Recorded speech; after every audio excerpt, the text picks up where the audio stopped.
It was a Wednesday, the kind of ordinary, forgettable weekday that should have ended with me walking through my front door, dropping my keys on the entryway table, and collapsing onto the couch with leftovers and reruns of whatever sitcom was mindless enough to help me unwind. Instead, I pulled into my driveway to find something that made my stomach twist before I'd even stepped out of the car. My front door had a new lock, and taped right across the middle was a sheet of bright orange paper, bold. Blocky font shouting, "Property under temporary control. HOA authority enforced. Contact office for reinstatement." At first, I thought it had to be a mistake, a prank, some overzealous maintenance warning gone wrong. I reached into my pocket, pulled out my keyring, and tried the door out of instinct. But my key didn't even go in. The cylinder had been replaced entirely. I stood on the porch for a solid minute, blinking, replaying the morning in my head like some micro-thriller trying to find the inciting incident I'd missed. Nothing stood out. I had no notices, no emails, no violations pending as far as I knew. The last time I even had contact with the HOA was months ago, a minor spat about the height of my front hedge. I trimmed it. End of story, or so I thought. "Can I help you?" I turned. There she was, clipboard in hand. That unmistakable, tight-lipped smile that never reached her eyes. Linda, the self-appointed queen of the cul-de-sac. Technically, Linda Chen, HOA president. But everyone just called her Linda, and not affectionately. "This your residence?" she asked, though she already knew. I gave a small, confused nod. "Yeah, I live here." "What the hell is going on?" She clicked her pen against the metal clip like it was a gavel. "As per Section 14B of our revised HOA Charter, your property has been temporarily secured due to ongoing non-compliance." "What non-compliance?" I asked, trying to keep my voice level. "I haven't received a single notice. No emails, no phone calls. You can't just change someone's locks." She didn't blink. Failure to respond to a formal violation is considered tacit acknowledgement. You forfeited your access under administrative policy. You can schedule a hearing with the compliance subcommittee if you'd like. There was something terrifying in how calm she was, how rehearsed it all sounded. Like she'd said it 100 times, like I wasn't the first. "This is illegal," I said. "You can't bar someone from their home." Linda gave a little shrug, like she was brushing lint off her shoulder. "You can take it up with this board." Then she turned and walked back to her golf cart, yes, a literal OA-branded golf cart, and drove off. The hum of the electric motor fading into the still air of my now not-so-private property. I stood there for a while, holding my keys, staring at the lock, like it might somehow change back if I stared hard enough. It didn't. I tried calling the HOA number listed on the paper. It went straight to voicemail. Then I did the only thing I could think of. I walked around to the backyard, found a dry patch of grass, and sat down. My phone was already buzzing neighbors, a few friends I'd messaged in disbelief, even my cousin in Arizona who saw a photo I posted and wanted to know, "Dude, is this real?" Oh, it was real. And as the sun dipped behind the houses, painting long shadows across the lawn, I no longer had legal access to. Something inside me shifted. This wasn't just a misunderstanding. This was something bigger and more dangerous. I grabbed a blanket from my car and set up camp right there in my own yard. The irony, I still had access to the Wi-Fi. I opened a new TikTok, set my phone against a water bottle, and hit record. My name is James Carter. I'm standing well, sitting in my own backyard. Because the HOA changed the locks on my front door. Without warning, without cause. I don't know how this happened, but I'm going to find out, and I'm not backing down. I posted it, thought nothing of it. By the time I woke up the next morning, it had 2 million views. The story was no longer just mine. It was everybody's. By the time I made it to a local coffee shop the next morning, hair a mess, backpack slung over one shoulder, running on 0 hours of sleep and 2 shots of espresso, I was being recognized. Not just by neighbors, but by strangers. "You're the guy from the TikTok," right? A college kid at the next table asked. The HOA lockout thing. That's messed up, man. Yeah, I muttered, sipping my coffee. It is. My phone hadn't stopped buzzing all night. My video had been stitched, duetted, dissected by lawyers, tenant rights activists, and suburban dads who probably once lost a leaf blower to HOA rules. Hashtags like Lockout HOA and Lindagate were trending. Local news outlets had picked it up too, and still, I didn't have access to my home. I drove to the HOA office that morning, a beige prefab building tucked behind a small strip mall. It looked more like a dental record storage unit than a place that wielded authority over hundreds of homes. Inside, the air was too cold, the walls too white. A receptionist in tortoise-shell glasses sat behind the desk, chewing gum slowly like she'd been trained by DMV agents. "Hi," I said, already feeling my patience run thin. "I need to speak to someone about a lock change on my front door. That I didn't authorize." She didn't blink. "Name James Carter. Tap, tap, tap." She looked at her screen like she was reading hieroglyphs. "You're flagged for Tier 3 escalation. You'll need to schedule a compliance interview." "No. I'll need someone to explain why I'm locked out of my own house without a court order." She blew a bubble. "Sir, you're welcome to file a rebuttal." I leaned in. "Ma'am, I'm a homeowner. This isn't a parking ticket. You can't just make up levels of escalation and change someone's locks. That's called illegal eviction." Still chewing, still unmoved. It's in the charter. I left before I said something that would land me in actual legal trouble. Back in the car, I pulled up the HOA charter from their website, buried under layers of PDFs and links that hadn't been updated since the Bush administration. It was a mess. Pages of vague language, loopholes that said things like access revocation, in instances of persistent noncompliance, may be executed with board approval. But nowhere did it say they could lock me out without court authorization. So I called a lawyer. Not just any lawyer, I called Teresa Alvarez, a local bulldog who specialized in property rights and wasn't afraid of a fight. She was already familiar with my case thanks to the viral video. Let me guess, she said, half laughing. They cited Article 14, Section B or something equally bogus exactly. I've taken on HOA overreach before, but this one's bold. Meet me in an hour. Bring all the documents you can. We sat in her office, dusty legal books lining the walls, framed headlines from past courtroom wins as she went through the violations they'd supposedly issued. "Half of these aren't even enforceable," she said. "Improper trash bin placement, non-regulation shade of beige paint, decorative wreath with seasonal references." What the hell does that even mean? I laughed, but only to keep from screaming. "They issued me 37 violations," I said, all in one envelope. "Because they were building a paper trail," she replied, flipping the pages, "to justify the lockout. That's how they do it. Death by documentation." But guess what? They forgot the part where you need a court order to take possession of someone's property. She snapped the file closed. "We're going to file an emergency injunction today, and I'm going to make some calls. Back at the coffee shop later." I uploaded another video. Calm. Clear. This time. I used screenshots of the violations, Teresa's quotes, even snippets of the HOA charter. "This isn't about a trash can," I said into the camera. "This is about power. About how a few people, hiding behind policy and paperwork, can make life miserable for the rest of us. But not anymore." By the time I walked outside, a man in a suit was waiting for me on the sidewalk. "Mr. Carter," he asked, pulling out a badge. "I'm with the state attorney's office. We saw your video. Mind if we talk?"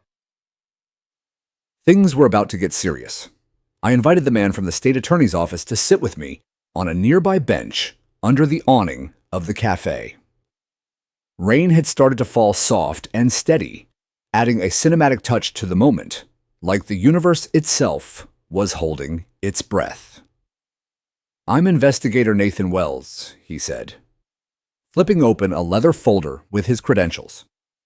"We monitor reports of HOA abuse across the state. Your video triggered 3 hotline complaints and 2 emails from former residents. Seems you're not the only one." I felt the first flicker of validation, a quiet heat behind the ribs. I've got documents, I said. A lawyer, too. We're filing for an injunction. Wells nodded. That's good. But I want to go deeper. What you've exposed may be part of a broader pattern. We're seeing HOAs across the region inflate fines, invent policies, even change locks on properties they technically don't control. He paused, tapping his pen against the folder. If you're willing, I'd like your help gathering more testimonies from neighbors. And if it comes to it, be a witness in a larger investigation. I nodded. I'm in. That night, I knocked on doors. People who used to avoid me in the street now opened up like floodgates. A retired teacher who had been fined $500 for putting up Halloween decorations too early. A single mother forced to repaint her house 3 times in 1 year for tone variance. A veteran cited for unauthorized porch furniture. It was a rocking chair his wife had gifted him before she passed. Story after story, all eerily similar. And at the center of each, the same signatures. The same wording, the same petty tyrant, Linda Chen, HOA president. She had been president for 6 years, re-elected in uncontested votes, running unopposed thanks to bylaw amendments that made candidacy impossible for non-compliant members. She'd installed a circle of loyalists, appointed rather than elected, and together they'd built a paper empire of rules designed to control, isolate, and extort. My lawyer, Teresa, went to work like a woman possessed. She found discrepancies in how notices were delivered. Many hadn't even been mailed, just stuffed into doors without timestamps. Others bore forged digital signatures. The real bombshell came when she traced the locksmith used to change my locks. Turns out, the HOA didn't go through a licensed vendor. They hired an unregistered contractor, a man who'd been cited for illegal entry on another HOA property just a year prior. His invoice had been paid in cash, with no tax record. Teresa leaned back in her chair, eyes gleaming. This isn't just negligence, this is systemic abuse. We have enough here to get the injunction, sue for unlawful eviction, and potentially press criminal charges. We filed the injunction on Thursday morning. By Friday, a judge issued a temporary restraining order against the HOA board, prohibiting them from enforcing any fines, accessing private property, or communicating with residents until further notice. And on Saturday morning, I got my keys back. The locksmith, a real one, came with an officer present. We filmed the whole thing, the moment I stepped back into my home. I stood at the doorway and took a long breath. Everything was as I left it. No forced entry, just a layer of silence and the aftertaste of injustice. I posted one final clip that evening. It was simple. Just me, holding up my keys. Caption, the locks are back. But this time, so is the truth. That one hit 1 million views in 6 hours. But this story wasn't over. Because just as the HOA's walls began to crack, someone inside was about to flip and expose just how deep the corruption went. It started with a knock at my door. Not loud, not aggressive, just 3 calm taps, like someone who didn't want to startle me but had something heavy to deliver. I opened it to find a woman in her mid-40s, her umbrella dripping rainwater onto the welcome mat. Her eyes were wary, her lips trembling slightly as she whispered, "Can I come in?" Her name was Priya Sharma, and she was the HOA's former secretary. "I can't stay long," she said, wiping her hands nervously on her jacket. "They don't know I'm here, but they will if they find out I've been talking. I saw your videos, and I saw what they did to your house. I can't keep pretending." I offered her tea, but she waved it off, pulling a flash drive from her coat pocket and setting it on the table like it weighed 1,000 pounds. "This has everything," she said. "Meeting minutes, fake invoices, internal emails, Linda's voice recordings." I blinked. "Voice recordings?" Priya nodded. She never trusted anyone. She recorded every board meeting, even private calls. She thought it was her insurance, but now it's evidence. I opened my laptop and slid in the drive. Folders appeared, dozens, labeled meticulously. Some with titles like Special Fines Adjustments, others named after residents. One folder simply read, Chen Private. Priya leaned in. They knew they didn't have authority to change locks. Linda said it outright. I quote, "They'll never challenge us. Most of them won't even call a lawyer. You want control, you make them scared to knock on the door. It hit me like a punch to the chest. These weren't just bad rules. They were weaponized policies designed to humiliate, isolate, and intimidate. Priya told me about a vote that had been faked last year, one that extended Linda's presidency without quorum, about a hidden account siphoning administrative fees into a P.O. box in another state, about a lawyer, yes, their own legal counsel who had quietly resigned and was under a gag order. I thought about quitting, she said, her voice breaking, but I stayed because I hoped someone would stand up, and now that you have, I need to help. I was speechless. I took her hand. You just did. The next morning, I met Teresa in her office and showed her everything. Her eyes went wide as she scrolled. We don't just have a civil case now, she said. We have criminal conspiracy, mail fraud, extortion. And if these recordings are admissible, they're toast. The timing couldn't have been better. The temporary injunction had shifted public opinion. Now the residents were watching, waiting. We drafted a public statement and handed it to the press. Then we shared clips from the recordings on my social page, subtitled and verified. Linda's voice, clear as day, let them whine. They'll pay the fine or they'll get locked out. One trash can, one dandelion. That's all it takes. The community went nuclear within 24 hours. 3 board members resigned. A crowd gathered outside the HOA office, residents holding signs, chanting, "No more fear," and "Unlock our lives." Local news vans pulled up. Reporters called it the lockout scandal. My videos were quoted on air. Priya's bravery was celebrated anonymously. And behind the scenes, the state attorney's office had already begun preparing subpoenas. Warrants were being filed. Linda Chen was nowhere to be found. But I had a feeling she wasn't gone for good. And when she came back, I'd be waiting with keys in hand, and the whole town behind me. They thought I'd stop at a few videos, maybe a social media post or two. Maybe I'd throw a fit, hire a lawyer, and eventually run out of steam like the others. But they didn't count on Priya. And they certainly didn't count on what was coming next. Once we went public with the recordings, the entire dynamic shifted. Suddenly, I wasn't the paranoid homeowner obsessed with a trash can. I was the guy who cracked open the rot festering beneath a suburban utopia. And it turned out I wasn't alone. The night after the news broke, my porch light flickered on, motion sensor triggered by a steady trickle of neighbors. They came bearing stories, photos, documents, little pieces of the same puzzle. An elderly couple with a $600 fine for leaf overflow, a single mom forced to paint her mailbox 6 times in one summer, a teenager fined for noise violations when he played the saxophone at 3 p.m. They had been humiliated, silenced, isolated. But now they were emboldened. One man, a retired city planner named Robert Hayes, pulled out blueprints. "This is the original subdivision layout," he said, laying them flat on my kitchen table. "You see these easements? These are not HOA controlled. They've been fencing off and claiming utility corridors and water runoff paths for years." His finger jabbed at a curved road. "And this used to be public access until they reclassified it private with forged signage." My jaw clenched. It was worse than I imagined. The very next morning, I filed a formal complaint with the county recorder's office.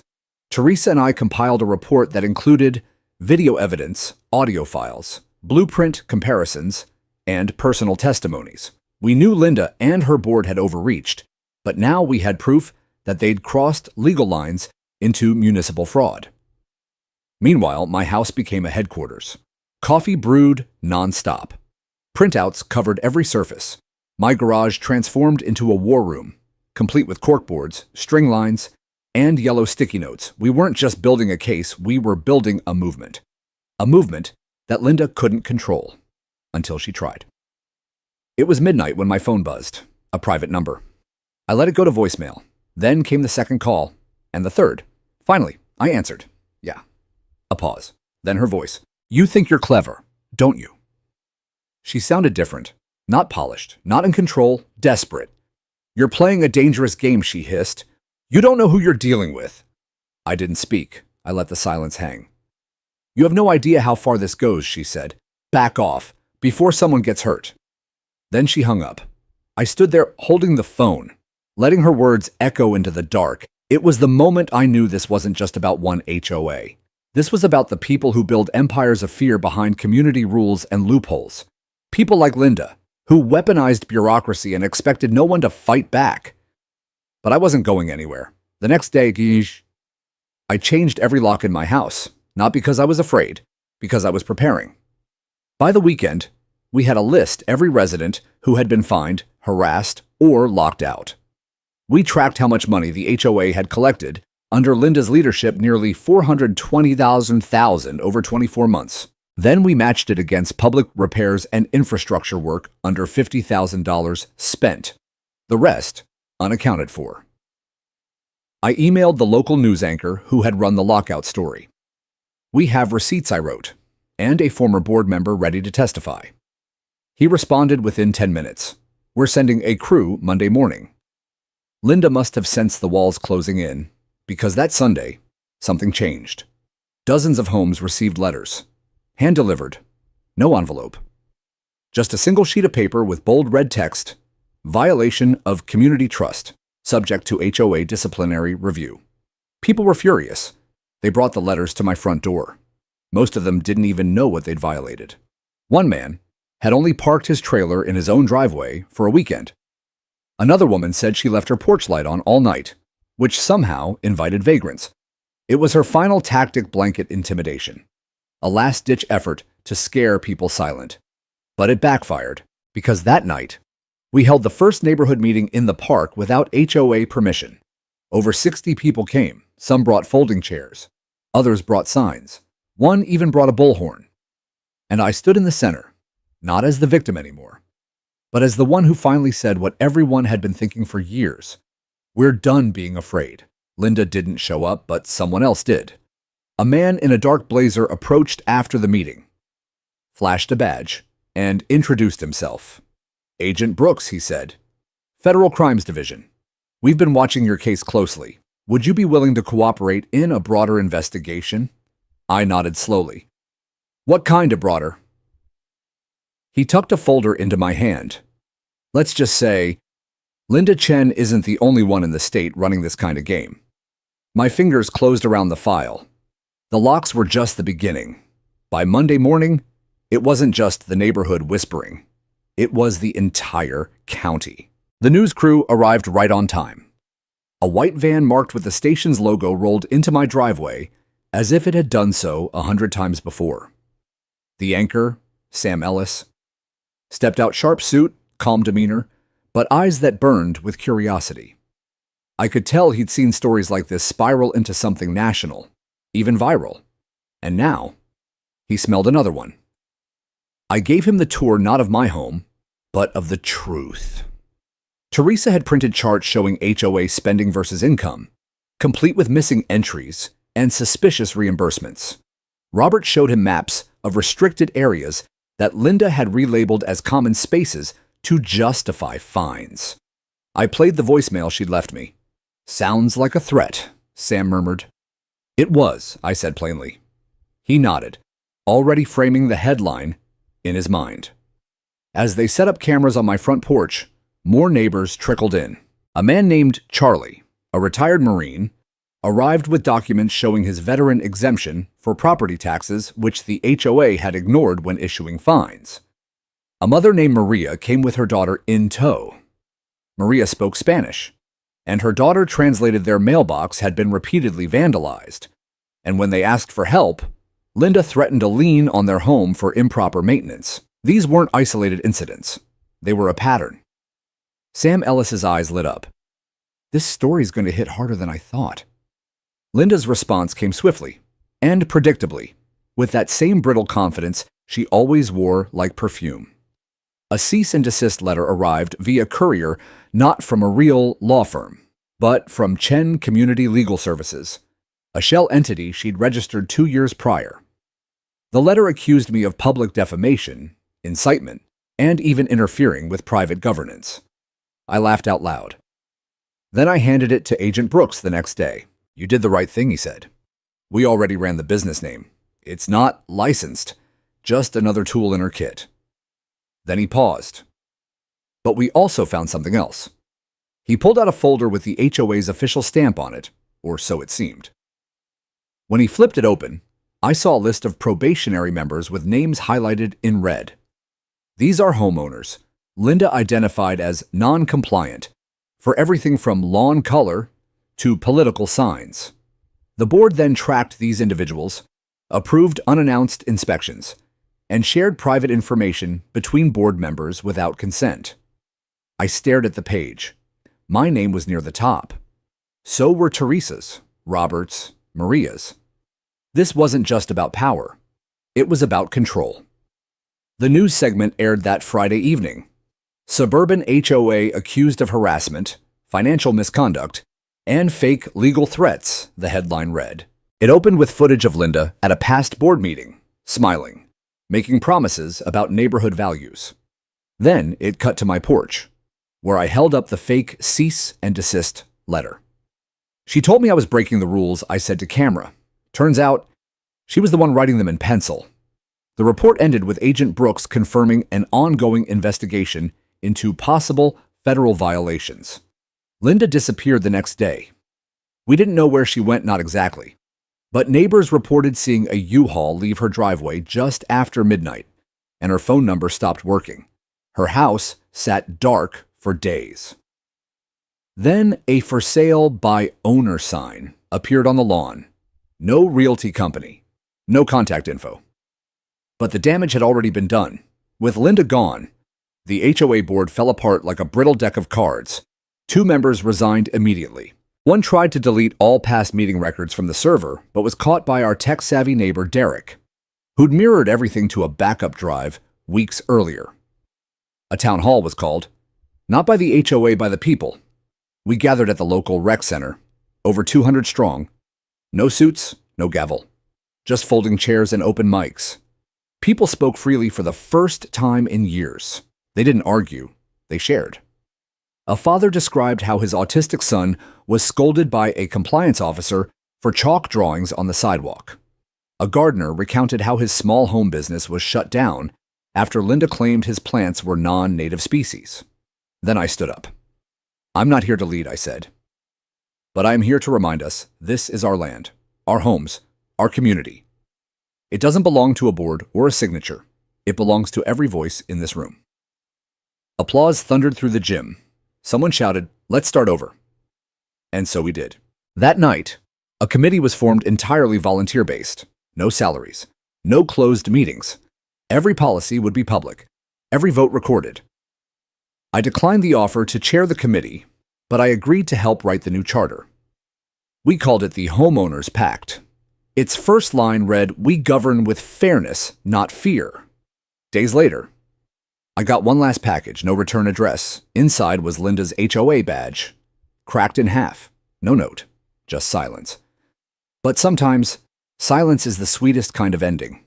Even with Linda gone, her shadow still lingered in policy loopholes, hidden fines, and a board stacked with silence and self-preservation.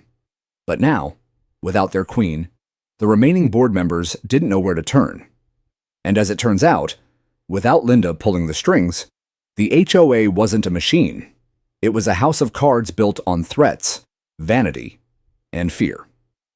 The first to speak was Michael Allen, the treasurer. He stood at the next community meeting like a man at confession. I didn't know how bad it was, he said, palms open. I approved the budgets. I signed the reimbursements, but she told me the legal team had it all cleared. I should have asked more questions. His voice cracked. I'm sorry.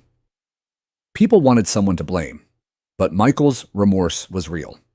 He brought boxes of documents, some of which we hadn't seen, and turned them over to Agent Brooks's team directly.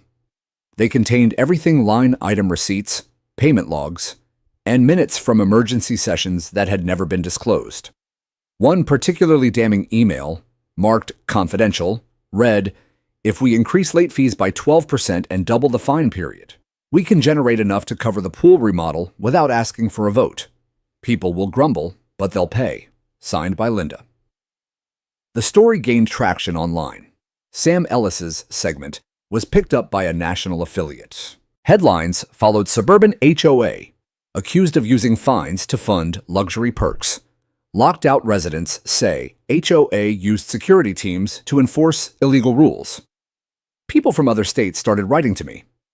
They shared stories of similar abuse, of fake bylaws, illegal inspections, and nightmare fines. And just like that, Pinegate became a symbol not of dysfunction, but of awakening. And still, the board refused to dissolve. So we raised the stakes. We filed a class action suit. Led by Teresa and Robert, with support from over 60 residents, the suit alleged fraud, misuse of funds, and violation of homeowners' rights under state housing law. It wasn't about money. It was about ending the charade once and for all. Our lawyer, Mrs. Patel, was the kind of woman who made silence feel like a warning. In court, she moved with surgical precision. During the first hearing, she presented three things: a recording of Linda referring to fines as non-tax revenue, a document showing HOA funds spent on first-class travel to an administrative training held in Cancun, an affidavit from a board member who admitted votes were often pre-decided by private emails. The judge raised an eyebrow. This isn't a homeowners association. It's a cartel in khakis. With court pressure mounting, the remaining board members caved. On a rainy Tuesday afternoon, a formal resignation letter was posted to the HOA bulletin board, duct-taped over one of Linda's old flyers. It read, "Effective immediately. The Pinegate HOA board is dissolved pending reorganization under county supervision. All fines are frozen. All liens are to be reviewed for legality. We will cooperate fully with the ongoing investigation. Signed, the remaining members." We celebrated. Not with champagne or parades, but with a bonfire. That Saturday, in Teresa's backyard, we burned the last copies of the HOA's Rules of Conduct pamphlet. Neighbors clapped as the flames consumed their tyranny. The children laughed and danced. An older man with a guitar played folk songs from the 70s. We weren't just taking back our homes. We were reclaiming joy. Then, just as I was walking back to the fire pit, with a tray of cider, Agent Brooks approached quietly from the shadows. He handed me a folder. "What's this?" I asked. "Linda's bigger than you thought." Inside were names, addresses, photos. "She's connected to 3 other HOAs," he said. "One in Arizona, one in Nevada, one here. Same tactics, same structure. We believe she built a multi-state scheme using HOA boards as shells to funnel and launder money." I blinked. So it wasn't just about power. "No," he said. "It was about control and cash." That night, as I stood beneath the stars, watching the last embers flicker, I realized something. This wasn't the end of a story. It was the middle of a reckoning. The bonfire marked a turning point, but what came next was less poetic, a war waged with subpoenas, depositions, and court calendars. For every document we burned, 5 more were unearthed. What started as a neighborhood rebellion had become a statewide legal battle, and I found myself at the center of it. The class action suit expanded. By midweek, we'd added 2 neighboring developments that had once been part of Pinegate's extended residential network, a phrase Linda had used to justify collecting dues and enforcing policies on properties that were never legally annexed. Families from those areas reached out with similar stories. Locks changed. Driveways blocked. Citations issued for imaginary violations. One woman, Sophia Torres, described being fined $500 for having a non-compliant exterior paint tone, even though her house hadn't been painted in over 10 years. Another homeowner, Curtis Brooks, had been towed for prohibited RV storage, even though he parked his camper on his own land behind a locked gate. Each story added fuel to the fire. And with every signed affidavit, our case grew stronger. Behind the scenes, Agent Brooks and his team uncovered the skeletons Linda had tried to bury. A hidden bank account in the Cayman Islands, shell companies registered to fake addresses, kickbacks to contractors who inflated invoices by 40% in exchange for consulting fees. The FBI began treating it as a racketeering case. Not just HOA fraud, organized crime. The kind of thing you'd expect in a political thriller. not a cul-de-sac lined with wind chimes and lilac bushes. Meanwhile, Linda's defense team tried to play the victim card. She hadn't fled. They argued she was in a mental health retreat. The wire transfers misinterpreted consulting payments, the annexation maps she used to justify HOA expansion, clerical errors. But that argument collapsed when Agent Brooks played an audio file obtained from Linda's cloud backup. Her voice, crisp and unmistakable. On a recorded phone call, if they don't comply, lock them out. Once they're trapped, they'll pay. Everyone folds when the front door doesn't open.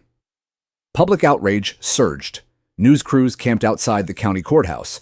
TikTok videos went viral showing before and after footage of homes once fined into silence, now freely repainted, gardened, and restored. Someone even created a meme account called Linda the HOA Queen, parodying her policy memos with sarcastic captions. But beneath the humor was something powerful: awareness. People started attending their own HOA meetings, asking real questions, demanding oversight. Across the state, similar boards were being audited. Fines were frozen. Power was shifting slowly, but undeniably. The day our case went to trial, I wore my father's old tie. He'd built our house with his bare hands, laid the tile himself, taught me how to reset a breaker, sharpen a blade, mend a fence. He used to say, "Land is memory, you don't just own it, you become part of it." Linda had tried to make us feel like trespassers on our own stories, but that morning, I walked into the courtroom knowing we were finally taking them back. The proceedings lasted 2 weeks. I was called to testify on day 4. I spoke of the lock changes, the forged notices, the time I found my disabled neighbor crying on his porch because Linda's security team threatened to tow his mobility van. I told them how I'd once believed the HOA was meant to protect us, and how I learned that protection without accountability becomes oppression. When I stepped down, the courtroom was silent, not from discomfort, but from resonance. In closing arguments, Mrs. Patel said, "This case is about a simple truth that no one should be governed without consent. That power must be earned, not declared. That communities belong to the people, not to paper tyrants with clipboards and ego complexes." The jury deliberated for just 4 hours. Verdict guilty on all counts of fraud, embezzlement, property interference, and civil rights violations. Linda would face a minimum of 20 years in federal prison. But more importantly, her entire structure, the HOA shell corporations, the financial channels, the backdoor influence she'd wielded for years, was dismantled piece by piece. We didn't celebrate with another bonfire. We celebrated by unlocking every gate, by hosting a community barbecue where the sign said, "Come as you are, no permits required," by painting a mural on the old HOA office wall, "A house with open doors, open windows," and the words "Never Again" written across the porch. And for the first time in years, I slept with my front door open, to the breeze, no locks, no fear, just freedom. The legal victory echoed across the county. But for us, the residents who had lived under Linda's manufactured rule, it wasn't just about courtroom justice. It was about living without fear, waking up without dread, and walking out the door knowing we weren't being watched, tracked, or threatened with another violation for simply being ourselves. Still, some scars ran deeper than verdicts could heal. And for me, the question remained, how did Linda get away with it for so long? I was back on my front porch, sipping coffee and staring at the gatepost where Linda's lock had once hung like a badge of domination, when I got a call from Agent Brooks. "We found something you should see," he said. "Mind stopping by the precinct by now?" I was used to these cryptic invitations, but what he had, waiting for me in the evidence room, still hit like a gut punch. A black leather binder, one of Linda's. Inside, detailed notes from the earliest days of her takeover. Handwritten lists, property assessments, psychological profiles. Next to my name, "Too quiet." Former military watch for leadership threats, likely to resist. Next to the Johnsons' elderly. Target with fines, less likely to fight back. Next to a single mother with 3 kids. Financial pressure. Use overdue notices to corner her. It was all there. every tactic, every manipulation, every way she had turned our neighborhood into a psychological battleground. But what struck me most was a list at the back titled Control Tactics Physical. Change locks unexpectedly. Cite false safety codes. Confuse with overlapping notices. Use delays to exhaust appeal process. Linda hadn't just enforced rules. She'd weaponized bureaucracy. And I had to wonder how many other HOAs across the country were doing the same thing. I brought the binder to the next town council meeting. No preamble. I just placed it on the table, opened it to the page with the resident profiles, and let it speak for itself. Gasps, then silence, then outrage. This isn't neighborhood management, someone said. It's psychological warfare. By the end of the meeting, the council voted unanimously to begin a statewide audit of all HOAs with similar structures. A bill was proposed the following week mandating transparency, financial accountability, and criminal liability for any HOA board member found engaging in coercive practices. The bill would be called the Homeowner Protection and Empowerment Act. We called it the Key Law. Meanwhile, something unexpected happened. I started getting mail, letters from across the country, people sharing stories similar to ours. Fines for wildflowers, HOA officers peeking over fences, elderly residents evicted over mailbox colors, people thanking us, asking how we fought back. I created a website. Nothing fancy, just a clean page with free legal resources, downloadable templates for appeal letters, and a video explaining what rights homeowners actually had. Within a week, it had 30,000 visits. A month later, I was on the local news, being called the accidental activist. And I couldn't help but think of my father again. Land is memory, he said. But maybe memory becomes legacy when you use it to protect others. The last lock Linda had installed was on the maintenance shed near the lake. It was supposed to keep people from accessing the old boat ramp, the one her private security once called a restricted zone. The community gathered as we removed it together. Each neighbor who had been fined, harassed, or threatened took a turn twisting the bolt cutters. When it finally snapped, we cheered, laughed, cried. Then we set up lawn chairs, brought coolers of iced tea, and watched the sunset like free people do with nothing between them and the horizon. That night, a teenager named Marcus, who lived down the street, walked up to me holding an old padlock. He said, "I kept this one. Thought maybe we could hang it in the town museum one day." "What should the plaque say?" I asked. He smiled. "The lock that couldn't hold us." And I thought, that's it. We were never fighting fences or forms.